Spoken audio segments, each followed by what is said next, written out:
I went all the way to Kentucky to get some grass, and I thought it would be a little bit more bluer than this, but boy, was I wrong.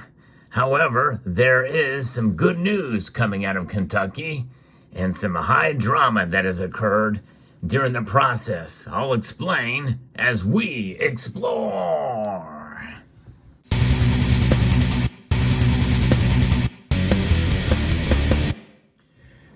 For those of you who've been following this channel for any length of time, you know that I like to cover topics like this about the fight for sound money, the sound money revolution. And we have another win in our camp, but it has not been without struggle, because in Kentucky it has been vetoed. A bill has been vetoed to nix the taxes on gold and silver, to end those sales taxes.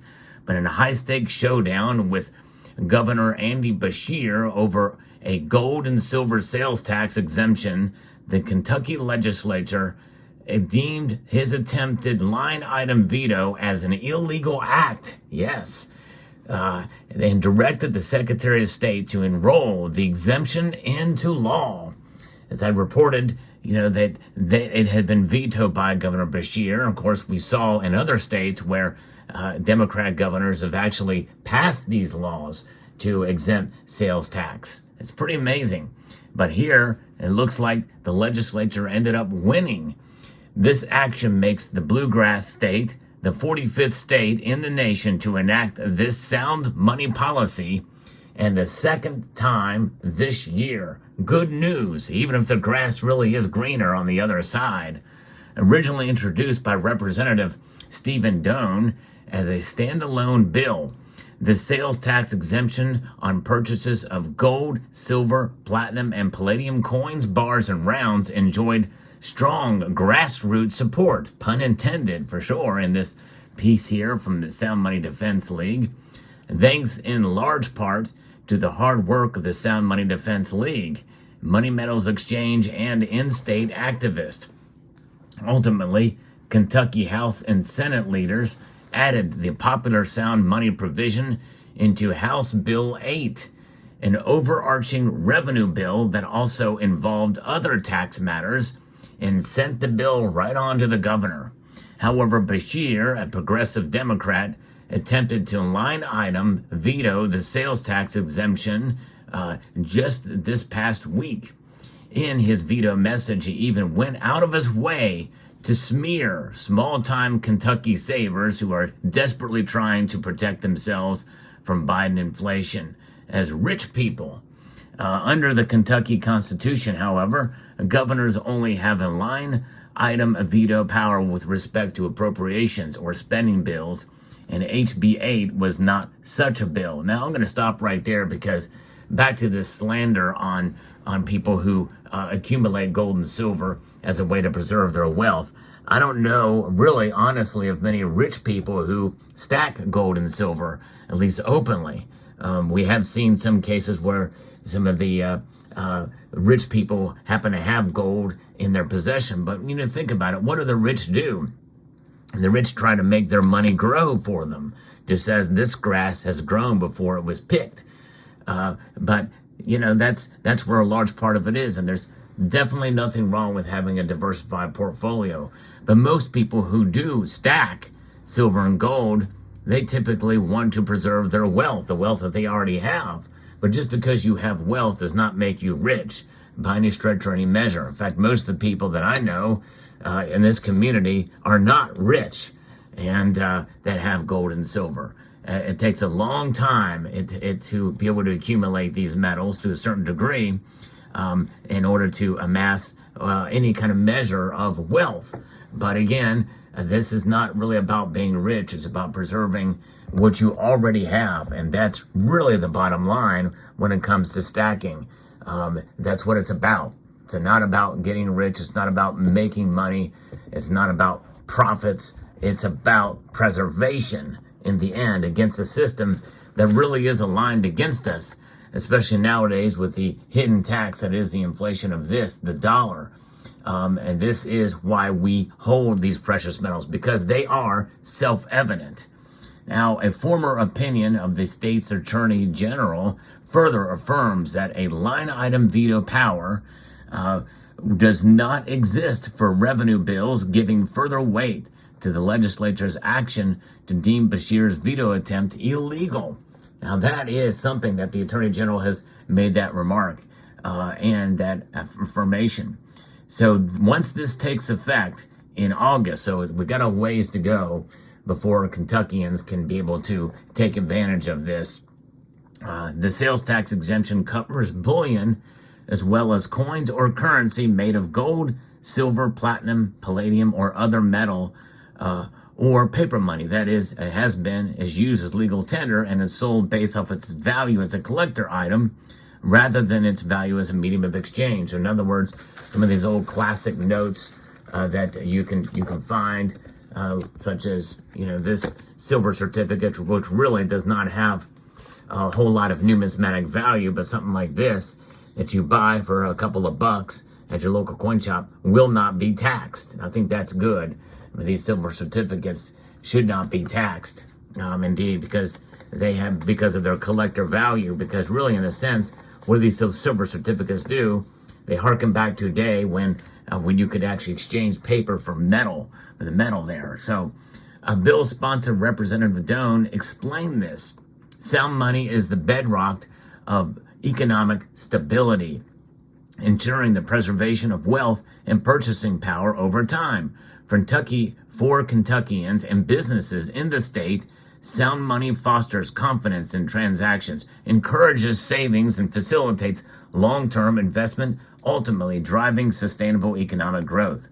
As enshrined in the Constitution, sound money protects against the corrosive effects of inflation, safeguarding the financial well-being of individuals, families, and enterprises alike. Kentucky lawmakers finally listened to the overwhelming grassroots support. There it is. I love that, grassroots. But Kentucky, you got to do something about your grass because it's green everywhere I go in Kentucky. It's green. Now, this is what there is affirming. Grassroots pressure and common sense and got this done, according to J.P. Cortez, executive director of the Sound Money Defense League. Sound money is a winning political issue and voters want it, and our nation desperately needs it. Then, with them being the 45th state now to do this, it's obvious that only 5 more states are in the massive minority, with these 45 states being in the huge and massive majority. It's a no-brainer. The other 5 states should follow suit, including Kentucky. 8 states in the last 3 years have enacted laws to reduce or eliminate the sales tax on purchases of precious metals. This is big news, folks, and I've been covering on this channel. If you enjoy content like this where I give you the latest news, hopefully with a little bit of flair, I hope you will consider subscribing to the channel if you haven't done so already, and press that like button if you find value in the content that I provide here today. So now we've seen these states have eliminated or reduced sales tax on purchases on precious metals. You remember when I covered Wisconsin and Kentucky this year, and Mississippi in 2023, Tennessee, Alabama, and Virginia in 2022, and Arkansas and Ohio in 2021. And Ohio may have some more news that may be coming out of there soon. Kentucky has been completely surrounded by states that had already ended this controversial tax, and ending the sales tax on purchases of gold and silver is a good policy, obviously, for a number of different reasons. Other types of savings or investments do not carry a sales tax. And gold and silver are held as forms of savings and investment. Kentucky already does not assess a sales tax on the purchases of stocks, bonds, ETFs, real estate, currencies, and other financial instruments. Levying sales tax on precious metals makes no sense because they are held for resale. Sales taxes are typically levied on final consumer goods. Computers, shirts, shoes carry sales tax because the consumer is consuming the goods. Precious metals are inherently held for resale, not consumptions. Consumption, they don't pay a dividend. They just exist. And they exist. Why? Because sooner or later down the road, they're going to be exchanged or resold. That is something that should not be taxed, as they're not. And it is harmful for in-state businesses.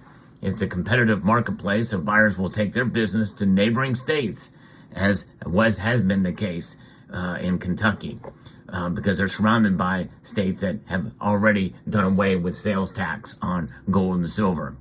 Investors can easily avoid paying $132 in sales tax on a $2,200 purchase of a 1-ounce gold bar. Of course, now that price is higher than that by a lot. Gold and silver are the only money that has been mentioned in the Constitution. You've heard me say this many times. Article 1, Section 10 states that no state shall make anything but gold and silver a tender in payment of debts. Exchanging one form of U.S. money to another should not be a taxable event. And by the way, it is noteworthy that they did mention that this is indeed money, the dollar, but this is what I refer to as unsound money or bad money. Gold and silver, this is good money. Hands down, no question. Now, taxing precious metals is also harmful to small-time savers. And that's just it. The vast majority of stackers out there are not rich. And so this hurts them for sure. Purchasers of precious metals aren't generally fat cat investors. Most who buy precious metals do so in small increments as a way of saving money. And by the way, I would make the argument that most of you watching this video, any of your extra income probably goes to precious metals. You may be well diversified and invest in stocks and bonds and ETFs. Nothing wrong with that. I encourage that diversification. But the vast majority of us in this community put most of our extra income into precious metals and not these other institutions, which means that we are risk averse by doing so. We are risk averse by stacking gold and silver. Now, it's interesting and fascinating to see what's going on there in Kentucky and New Jersey, who also saw this being vetoed, could become the third state to end sales tax on precious metals this year. Such a bill has already passed through the New Jersey Senate. They're going to try again because of the pocket veto that was done there. They have to reintroduce the legislation. More than 24 other states are considering pro-sound money legislation in 2024, including Alaska, Indiana, Iowa, Georgia, Kansas, Missouri, Idaho, Arizona, Utah, New Hampshire, Oklahoma, Nebraska, Vermont, West Virginia, Wisconsin. So already on top of what's already been done in some of those states, more is coming. This is the sound money revolution. I'm glad we're a part of it. Contact your local representatives. Contact if you're in any of those other states where some of this stuff is coming up, give them a call or write them a note.